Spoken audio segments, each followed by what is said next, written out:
FORA.tv. The world is thinking. Let me just try to be as clear as possible.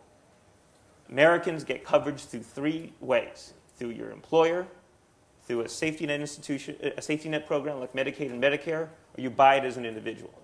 And so, in each of those ways, it secures and stabilizes the coverage for people who have it and tries to expand it for those who don't. For employer-based coverage, it would set a standard by which employers have to contribute to the health care of their workers.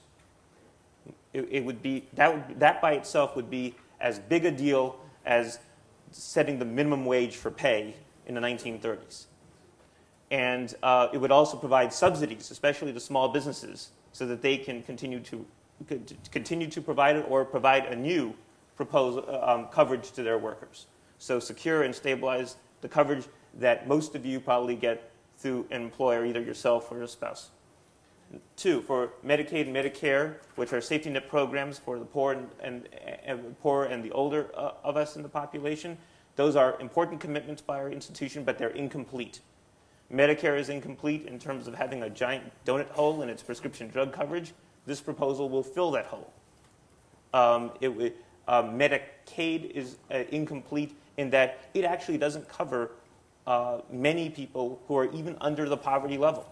If you are literally under the poverty level, make $10,000 a year as an individual, you are not eligible for Medi-Cal or Medi-Cal in California, Medicaid nationally, unless you have a kid at home.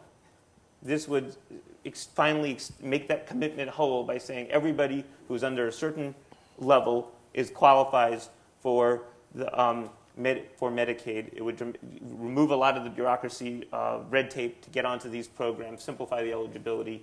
Again, it would secure the coverage that people who do have Medicaid and Medicare, but expand it to many of those who don't, and improve it for those who don't, increase the reimbursement rates for Medicare, for example.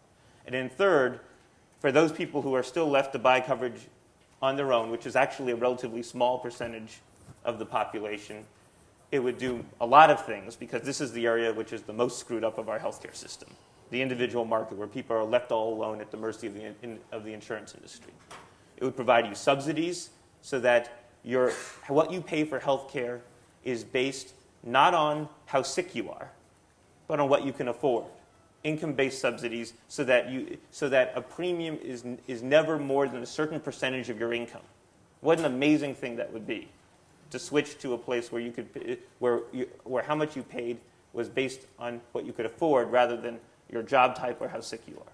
It would provide a new exchange where you could not be denied for pre-existing conditions, where you had a clear sense of what benefits were offered and there were minimum standards so that there weren't these junk insurance policies out there that left you with these huge holes in coverage when you actually get sick at risk of medical debt or bankruptcy.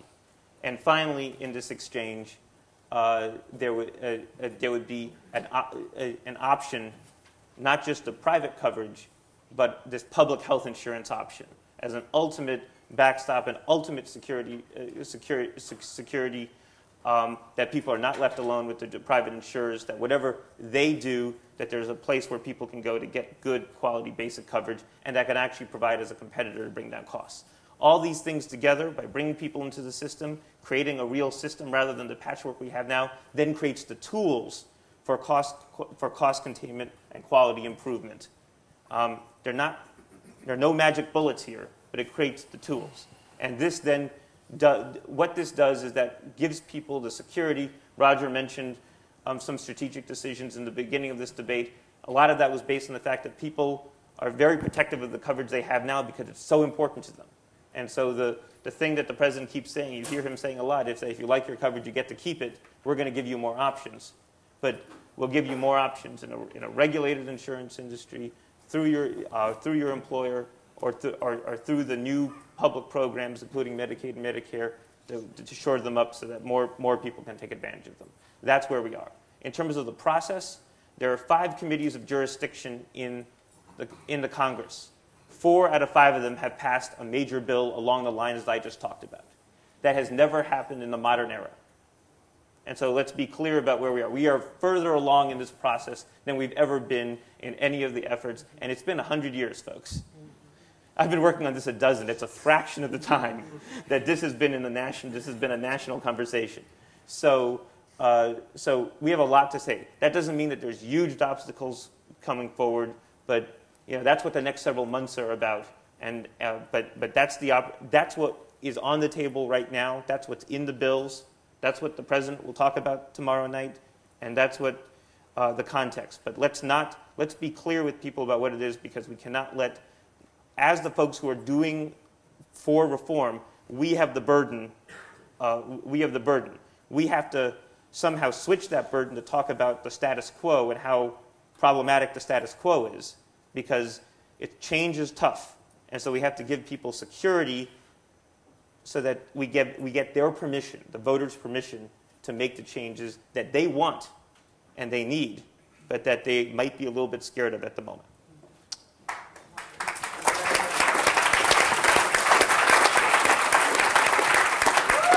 I hope the White House has a transcript of that. That's the best description I've heard of this so far.